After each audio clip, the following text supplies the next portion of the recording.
Hello and welcome to another episode of I Remember the Inland Empire. I'm Chuck Street. I'm going to be the host for today's program, and we are going to focus on the life of Evelyn Pinky Brier, who was truly an iconic person in the Inland Empire.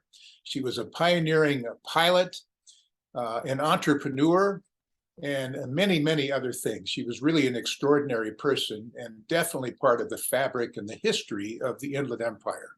Joining us today is Bill Lemon, who was her friend and also her personal attorney. And he has overseen a book that's been pretty much finished. It's in draft form now, and I had a chance to review it in the last week or so. And it really does a great job of spotlighting a very, very interesting life with an amazing woman. So, Bill, welcome to our program. Thank you. It's a pleasure to be here. A pleasure to talk about Pinky. You know, if I could, I'd like to read something that was part of the preface of the book draft. And it sums up, from 50,000 feet, what Pinky was all about. So what you say here is that Pinky Brier was America's first female flight instructor and much more. She was also the driving force behind San Bernardino's Tri-City Airport for more than 40 years.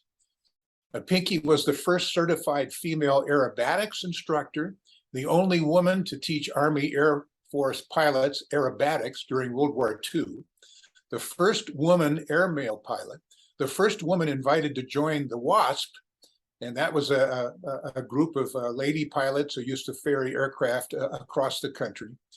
And then the go-to charter pilot for movie stars, politicians, mobsters, and then you put in here the G-men who were chasing them. So, Bill, can you tell us a little more about Pinky's personality? I think she was bigger than life, and I know that you're going to have a lot to say about her personality. Well, she was bigger than life in many respects, but she was actually a small woman. She was rather petite, which made her accomplishments even more successful in what, as we said earlier, was very much a man's world in her day and age. Pinky had two sides to her. One, she'd have that pink flight suit that she would wear and wore all day long. And then she had a great interest, even up into her 90s, of driving down to Eamon Wardy and Neiman Marcus and these various places at Fashion Island to buy the latest in designer clothes. And so she had a huge, huge wardrobe in her upstairs at her house. And at the time came to sort of clean it out. We had several pink jumpsuits, but we had many, many designer items that still have the tags on them that she had never worn. So she had those two sides. So she could be fiery as hell and let you have it, and then she could dress to the nines and go out and enjoy time on the town. She, as you said, Chuck, she has this huge record of flying because she ferried first class mail to LAX 4 times a day. And that was just the mail. Then she ferried people to LAX to catch their airlines. The kind of personality she was fiery, elegant. She could use words with the best of them, but she could walk with queens as well. She had a sister who was very famous, Jean Dixon.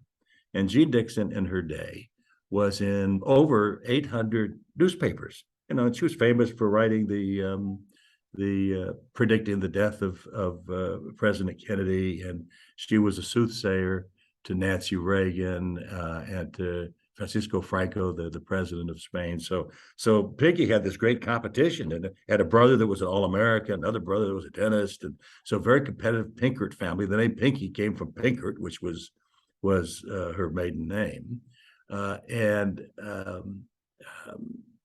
her sister lived in Washington, married to a very prominent Georgetown lawyer, very prominent in the country with prominent clients. And Pinky would go visit her periodically and stay at what was a famous old Washington hotel called the Mayflower. And Pinky would check in at the Mayflower and walk around to all of the staff on the first floor, the doorman, the bellman, the front desk. And we're talking about 1970s, right? Hand them all $100 bill on the first day that she got there. So Wow. they would know Pinky Brier was there.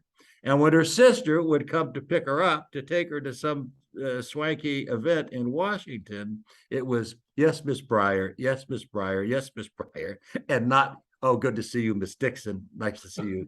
Have you here, Miss Dixon, which I think was part of the sisterly competition. It was part of the personality, but it kind of sets the stage when you ask what kind of an individual was she.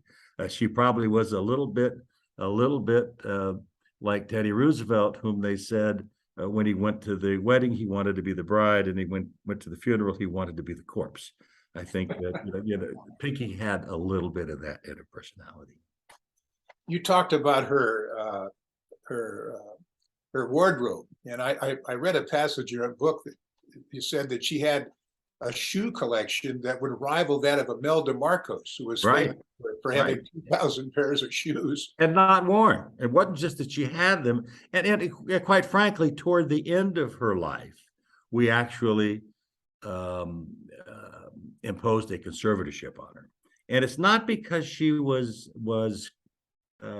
financially responsible or couldn't do things, but at some stage, the salespeople down at Fashion Island would pack this stuff up, UPS, and just send it to her. And it got to be these packages were coming every day, and she couldn't wear all this.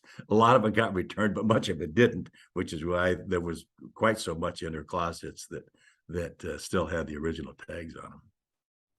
Well, let's talk more about her background. She was born in Wisconsin, and she was one of 10 children, right? One of the younger kids. And the family moved, I think, shortly after her birth to Missouri, and then bought a dairy farm. And the entire family worked in the dairy farm. And I think after a few years, her father got the idea that this was way too much work for the amount of money that he was making. He didn't particularly like the cold winters in the Midwest or the humidity in the summer. So he relocated the family to California, Santa Clara first, and then down to San Bernardino. And then they proceeded to start some businesses on Mount Vernon Avenue in San Bernardino, which was part of Route 66. I think the first business was a grocery store, and then short down the street was a tire repair shop and gas station. And so Pinky really came from a family that was very entrepreneurial, correct? No question, and a family that encouraged the children to accomplish, including the women. I mean, the two girls in the family become iconic figures in American history. So, yes, they have a great deal of ambition in the family. As a young person, I never had a chance to meet Miss Dixon, but her brother was a city councilman, Kurt, and we were young. We used to go to Kurt had a house in Newport Beach that he would let the local people use in the summertime, and then she had a brother that was all-American at USC, and then the two girls. So very entrepreneurial, and I think very competitive, obviously, in their lives. So and then for Pinky to really get out there and buy all that acreage between Waterman and Tippecanoe as a relatively young woman who had worked for the Southern California Gas Company, Semper, maybe they call it, and a husband that was a mechanic. You just don't see that every day of the week. Yeah, that's for sure. Now, she became fascinated with flying really as a toddler almost. And I thought it was interesting in your book, you pointed out how Pinky was born 6 years after the first flight that the Wright brothers successfully had happened at Kitty Hawk. Right. So she lived through the era of course, Amelia Earhart, Charles Lindbergh, and Pancho Barnes, many other noteworthy aviators, but it was something that got into her into her psyche at a very young age. And never got out of her psyche. And she tried to impress young people. We had a very a well-known criminal lawyer around here named Mr. Castle. He was a great friend of hers. His son still practiced law around here. And Phil Castle would go to her airport, and he just died this past year in his 90s, I believe, a year or two ago in his 90s. So he was quite a bit younger. Pinky would be 110, so he was 20 years younger. So as a teenager, he would go to her field, and she would take young people up almost as a daredevil ride, because she liked to entertain. And she, clearly she was a great pilot, because a lot of people try to do stunts in aircraft, and as you know, Chuck, it doesn't go quite like they expect. But she loved to take young people up, and this enthusiasm, and then she tried to pass it on to others. And even her husband Joe, I don't know that he was much of a pilot, but he was her mechanic for years. And I don't think that she would have really been as successful with her small airline and with her successful airplanes had she not had someone that was devoted to she and to their craft of the mechanics. So she had that enthusiasm. She had the enthusiasm in her husband Joe, and carried on to. She still talked about it. She lived to be in her late 90s, and didn't talk so much the last year or so. But she had a deal she would do with her fingers to roll them around to make them like they were a propeller, and just she would light up talking about being in the skies. And there's such a thing as what is known in the medical business as a Hoyer lift. As you get older and you can't maneuver so much, what you use, but it was like she was flying. And so in her last days, when the Hoyer lift was using to help care for her, she loved being on it because she was up in the air again. Well, I copied down a passage from the book draft that you provided to me about her husband, Joe Brier, who was born in the Midwest in 1905. And apparently from the time he earned his wings in 1929 as a 24-year-old Army Air Force pilot, it seems fate prepared him to fly into Pinky's arms. From the first day they crossed paths, both of them knew it. And then you said, maybe or maybe not. But she was obviously very devoted to him. And I know that as World War II broke out, she was asked to join a new aviation group of women called the Wasps. Right. And then she sort of postponed that because she was waiting for her husband to be called up, and he eventually was, and he ended up, I guess, in Burma or something like that. Right, Burma, yeah. So then she accepted the invitation to be a WASP pilot. And tell us what you know about the Wasps. Well, it was a group of women that were teaching women and teaching men. I think these were days actually before the Air Force was created. So all I know is what I've read in history, but I know that she gloated about being one of those people that was there. I think we have some pictures in the book of the WASP, and it kind of set the stage for her being a tough woman and being able to run an airport and an airline, I think, in later years. And work with men. And well, that was the whole point. Yeah. She was always going to survive in her working with men. She could hold her own, that's for sure, right? Beyond that. Yeah, and so they loved her. I guess in the Midwest they would call what she had was moxie. She had moxie, and so I think that the men respected her because of her flying abilities and her moxie. She had, I told you, had these airlines. So she had Pinky 1, Pinky 2, Pinky 3, and Pinky 4. And I've had many old-time pilots say that when Pinky 1 was in the air and she was crossing over to land at LAX, or Pinky 2 was landing in Las Vegas, everybody clear the way because Pinky's coming and we're not going to cause any trouble and have any confrontation. So Pinky 1, 2, 3, and 4 were magical names in modern call signs. Yeah, absolutely. Yeah, that's funny.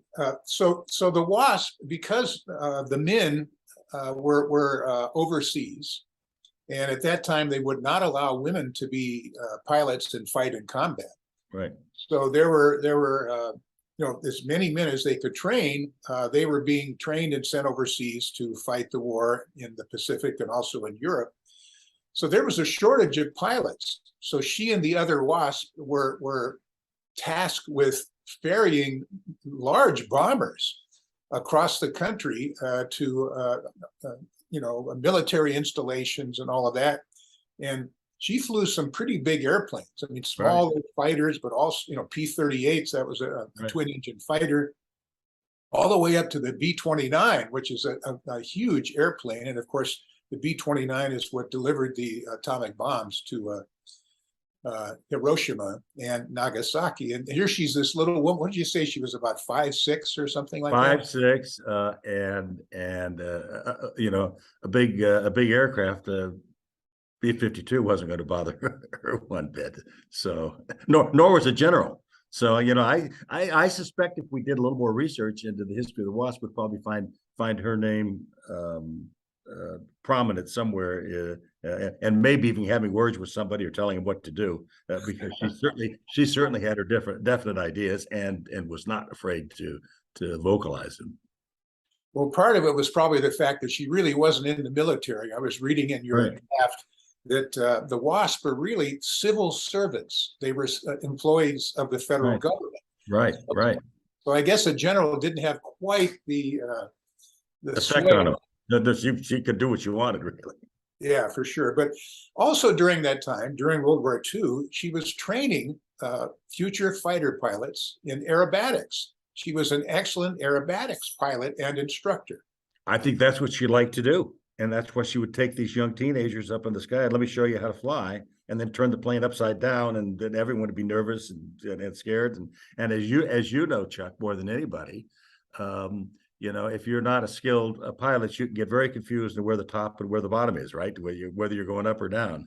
And certainly for somebody that had never flipped around in an aircraft or gone down deep into the bowels of the Grand Canyon, and you're looking cliff straight ahead of you, and I wonder how you're going to lift out of there. So she, that little daredevil part of her, always stayed with her, always, all the way to the end. Yeah. Well, as a helicopter pilot, I didn't particularly like unusual attitudes. We never flew upside down in a helicopter. I just was very uncomfortable. It's disconcerting. Absolutely.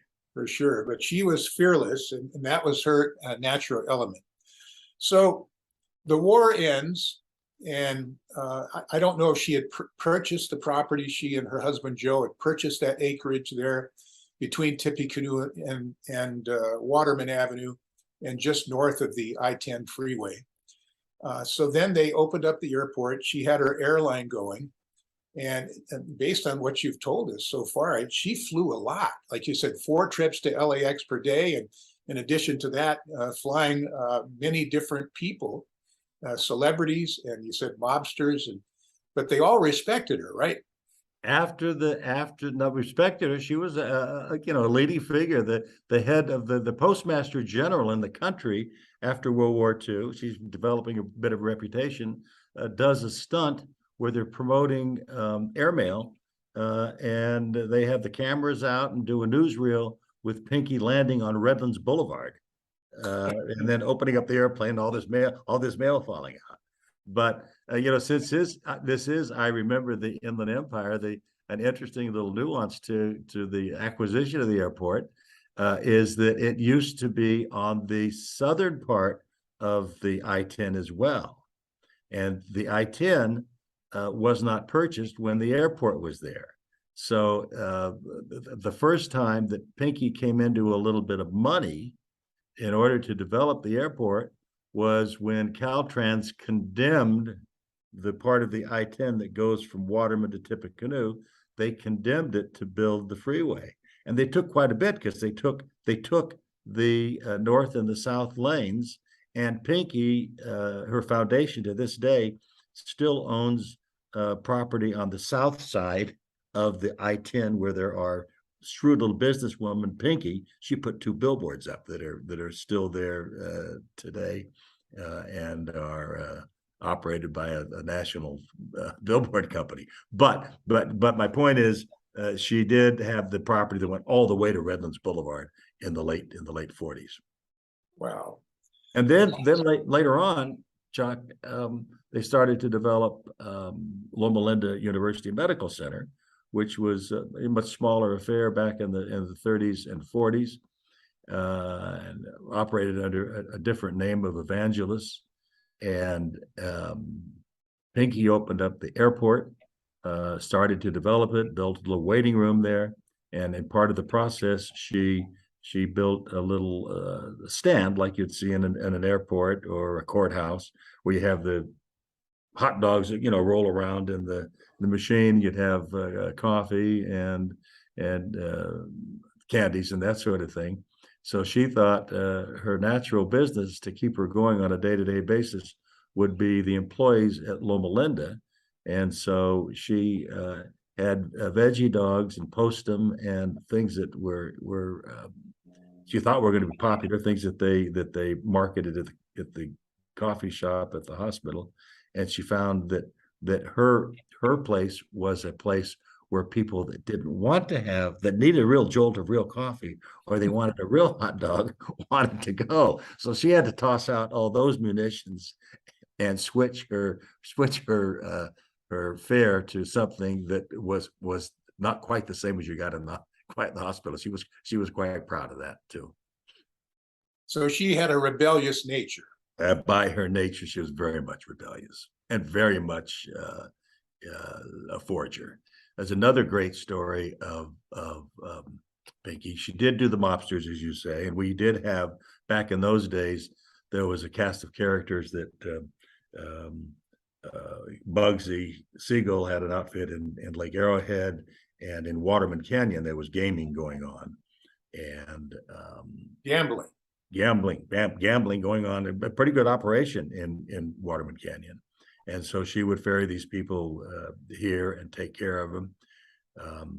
But one of the great stories that a physician told me, Finus Wiggins, they were called him Pete, and Pete was an OB doctor who claimed to have delivered 10,000 babies, which he probably did. And one weekend, Pete and his good friend Martin Matich, who was a large iconic figure in our area as well, were going to go to Las Vegas. But Pete was on call. In those days, you had beepers and didn't have anyone to take over from him. So Pinky flew Martin and Pete up to Las Vegas, where she kept a small Falcon truck. Now, do you remember the Falcon, Ford Falcon automobile with a flatbed? Pinky, by the way, had a collection of cars. She had a first DeLorean. She had the Falcon truck. She had a fleet that she would keep in Las Vegas, because not only would she get out of the aircraft and usher her guest out of the plane, she'd put them in the car and drive them to the casino. So, and I think the airport, again, in the 40s, 50s, airport was probably pretty modest in Las Vegas as well. And so Pinky dropped them off at the casino, and Pete Wiggins got a page that a woman was in for the last stages, and she was going to deliver. And Pete and Martin were at the crap table, and Pete said, "I got to go." So he calls Pinky. She picks him up. She flies him down. He goes to the hospital. I don't know whether it was community hospital or San Bernardino. Goes to the hospital, delivers the baby, goes back to the airport. Pinky's waiting for him. She flies him back up to Las Vegas. Great story. That's a great story in itself. But the better part of the story is when Pete went into the casino, Martin Matich was at the same crap table that he was before he left. Just to resume things. I understand that the airport, I landed there one time before I was a pilot. I was a passenger, and I don't remember much about it, but apparently the airstrip was dirt. It was a dirt strip. Right. I think it always was dirt. I'm not sure there was ever any asphalt. I don't think there was. Well, there was a part in your book draft that said that was by design, because she already felt that she paid too much in property taxes. And if she would have improved the runway and paved it, it would be even more expensive for the taxes. You fought that assessor every year. There's no question. Well, and it worked for it. And I think you're a helicopter pilot. I think there was a LA Airways or some kind of helicopter service between her place and LAX that operated in the late 60s, perhaps. Yes, that's correct. And we're actually going to do something. We're going to feature that story in a later episode, if I remember, the Inland Empire. Good. Because that's part of the history of the Inland Empire. Right. There's a story that there was a Navy C-130 transport plane that was coming in from Hawaii, right, and was destined for Norton Air Force Base. And it was pretty low on fuel. And apparently that particular night, they were doing maintenance on the runway at Norton Air Force Base. So the runway lights were off. And so the pilot, again, was facing a low fuel situation. So he landed at Tri-City Airport, this Navy military transport. So what do you know about that? All I know is that Pinky never forgot it. She was madder than a hatter when it happened.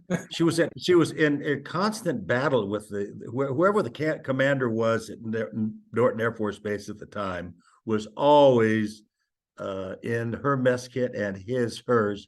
And she went out there in the middle of the night and, cursed and screamed and then called the commander at the base. And, I don't care who you're not to use my airport. You're trying to take over my runway. Now you're landing your airplanes without consent. You're going to cause damage.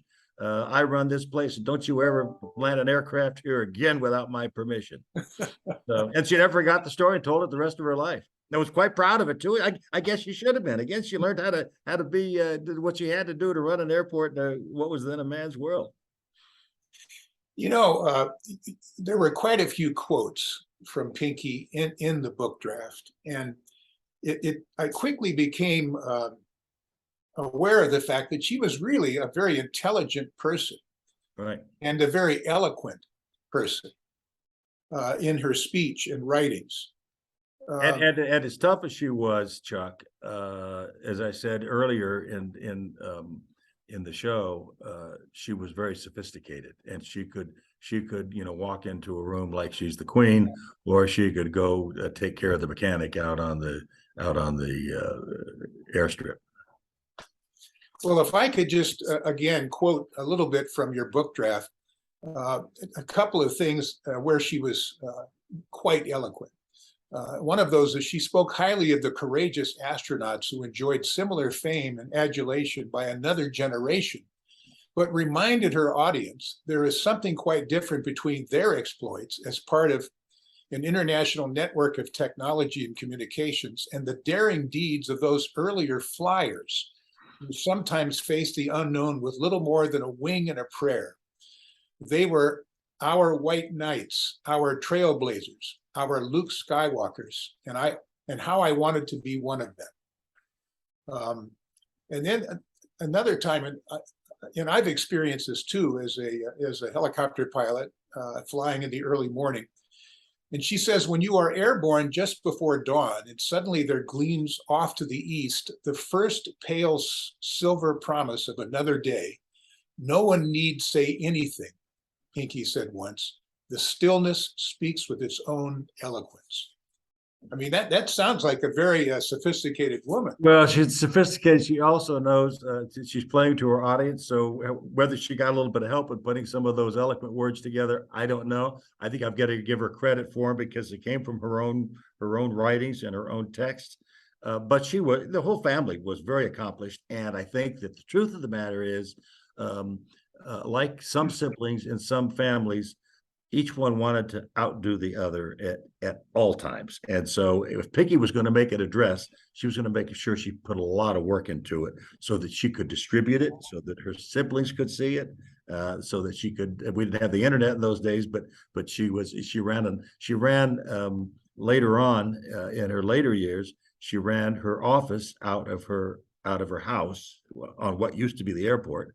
And she had an office downstairs with desks and secretaries, and her apartment was upstairs. It was like a little Manhattan apartment, and it was a very sophisticated operation. Matter of fact, Chuck, someday I think you may want to do a little story on her home, which has been converted to a law office by my friend Bill Shapiro, who has a collection of antique cars. Like I said, she had a DeLorean and Falcon and BMW, and she had a variety of vehicles herself. He uses her warehouse for displaying his vehicles to this day, and he has his law office downstairs and an apartment upstairs.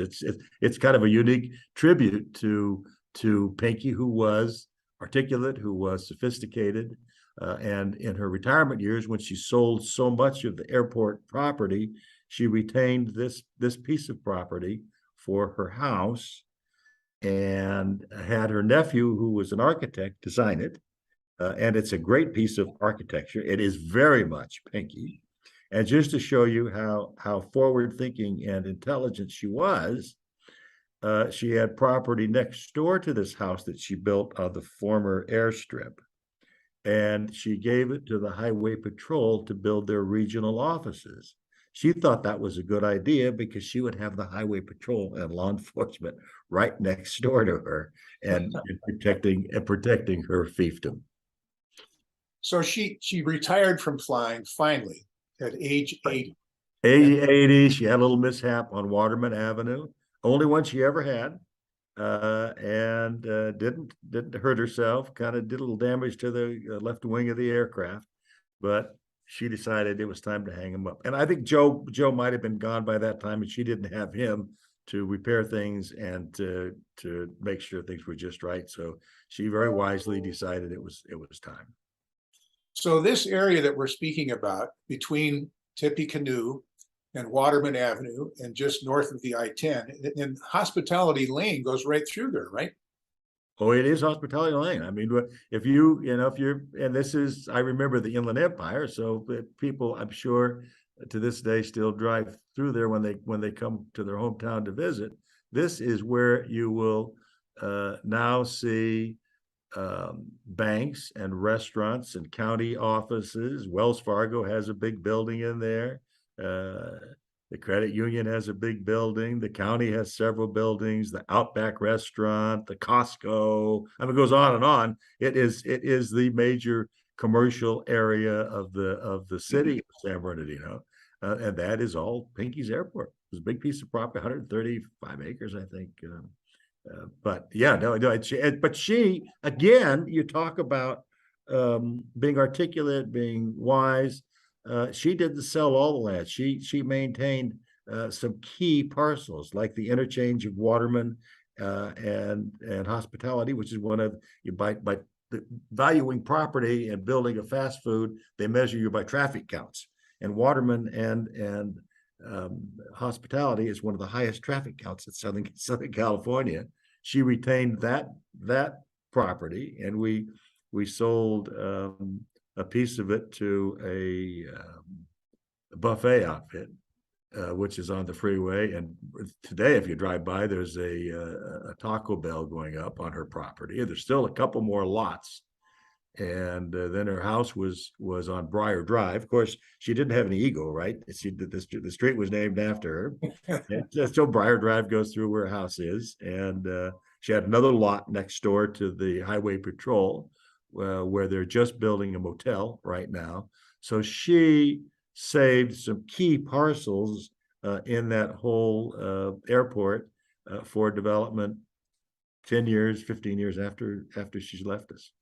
Quite a visionary. Well, that's what I was thinking as you were saying that, is she obviously could look ahead and see that things were going to be even more valuable. And, she would be able to sell those parcels for even more money just to sit on them. So that's great. Well, she also was going to fight the system a little bit. She wasn't going to sell that property and pay all that capital gains tax. She's going to hold on to some of it, so the assessor wouldn't get all of it. So yeah, she was, although, as I say, very, very liberal with her trips to Washington and with her designer clothing and with buying 4 aircrafts. She didn't want to give the government. I don't think government wasn't the enemy, but just like she took on the commander at the base and took on the men's world, she took on the assessor on a regular basis over property taxes, like you said earlier. Well, it sounds like she wanted to pay a fair amount, but not more than her fair share, right? Absolutely, absolutely. No, she paid plenty. She had employees, and she was buying a lot of fuel, paid a lot of tax on that. She paid her fair share, no question. Yeah. So how old was she when she passed away, and what year was that? I think it was about 2004. Should have looked that up for you, and I think she was 96. So that's more or less what it was. And she was pretty healthy up to the last year of her life. She talk about her being shrewd. She also, Mike Cole, who is my collaborator on the book, for 25 years or 30 years, has sold pumpkins and fireworks and Christmas trees on the corner of Waterman and Hospitality. And Pinky, for many years, was the biggest promoter of those because she could get a nice little Christmas check for those Christmas trees, and she get a little check in the summertime for the fireworks and a little something at Halloween. Another cute little vignette is competing with her sister Jean for the attention of the rich and famous. There was a old time, I think, Alabama senator named Strom Thurmond, who perhaps was in the Senate until he was almost 100, I think. Maybe one of the longest serving, and he was a great friend of Jane Dixon. And Pinky would go down to that Christmas tree lot every year when they got the trees in, and make Mike package up a tree and send it to Strom Thurmond's Senate office in the Dirksen building in Washington. Compliments and love from Pinky Brier, so that Strom would have to tell Gene Dixon that I got this Christmas tree from your sister in California. Well, as we conclude our discussion, is there anything else that we should talk about with regard to the amazing Pinky Brier? Yeah, I think there's one thing that's going to be important for those who may tune in to I Remember the Inland Empire. Pinky didn't leave us with any children. She gave some very nice gifts to her nieces and nephews with whom she was close, and she did something very nice for USC for a football program in honor of her brother, and she did something for Mayo Clinic. So she was very generous. But whatever was left over, she wanted to help educate women and help cut women in the same mold that Pinky was. It's one of the reasons why Mike and I wrote the book, so that as scholarships and assistance are given to young women in the future with an interest in aviation, they have a book and they have a story of Pinky, like you're helping create here on I Remember the Inland Empire. And so there, when we finish with these properties and kind of wrap up Pinky's earthly affairs here, there will be some money in a Pinky and Joe Brier Foundation. It will be hopefully used primarily for young women who want to challenge the system and want to find their place in the world. If they want to have some kind of career in aviation, it's all the better, and that would please her. So I'm hoping that we'll finish our book, and we're hoping we'll give you a copy and be able to use it for educational purposes, not only for historical purposes, but to motivate young women. And hopefully Pinky's gift to them at the end will be helping them with their formal education and maybe getting them in the air as well. That's great. Well, Bill, this has been a very interesting discussion about a truly amazing person, a pioneer, a force of nature. Absolutely. And the force is going to go on for a long time. So we'll finish off the book and share it with you. And then perhaps in future days, we can work on young women in the Inland Empire to let them kind of carry on the force of nature that Pinky set in place. All right. Well, Bill, thanks so much for sharing your memories about this amazing person, Pinky Brier. And we look forward to having your book come out, because what I've read is it's very interesting. She was truly an amazing person. Okay. Well, thanks for giving her the attention she deserves. We appreciate it, John. Mike. That concludes this episode of I Remember the Inland Empire. Thank you for joining us. Today's program was produced and edited by Mike Coonard. And by the way, subscribe to our channel. We would appreciate it very much. Until next time, thanks again for joining us. Thank you, Chuck. Thank you, Mike.